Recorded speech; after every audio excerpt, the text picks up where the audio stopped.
everyone. We are Group 3 and today we are experimenting about fiction. And I am Abdullah bin Mahmoud Spreta. I am Barbie Jane Palaka. I am Samir B. Sibukal. I'm Luella M. Adlaon. I'm Russell Idren S. Tagaan. I'm Christian Arbolianday.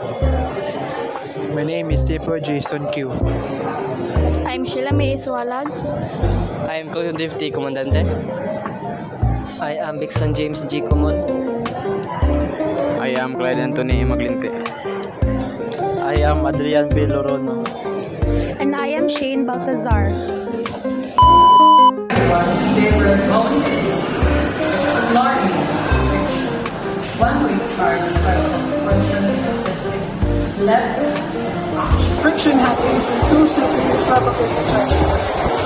Wherever it can move tiny pieces called electrons.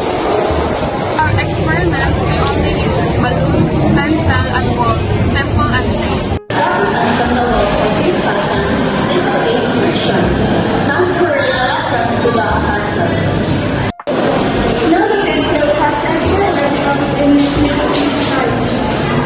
Bring the charge pencil near light object like tiny aluminum ball case. They'll move toward the pencil without subtracting electricity. Electron moves from the wall to pencil. The wall becomes positively charged and the pencil becomes negatively charged. Friction is about pencil.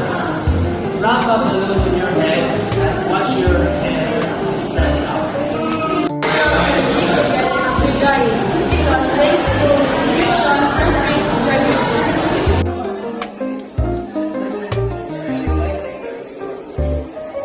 Reminder to use safe materials like balloon and pencil in friction experiments. Never try running electricity near outlets and appliances. Safety first. A balloon is sticky to the wall. That's friction transferring the change to.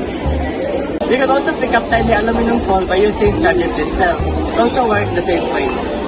Friction happens all around us every day in air, clothes, even in clouds. To summarize, friction moves electricity from one object to another, creating static electricity and making objects flux.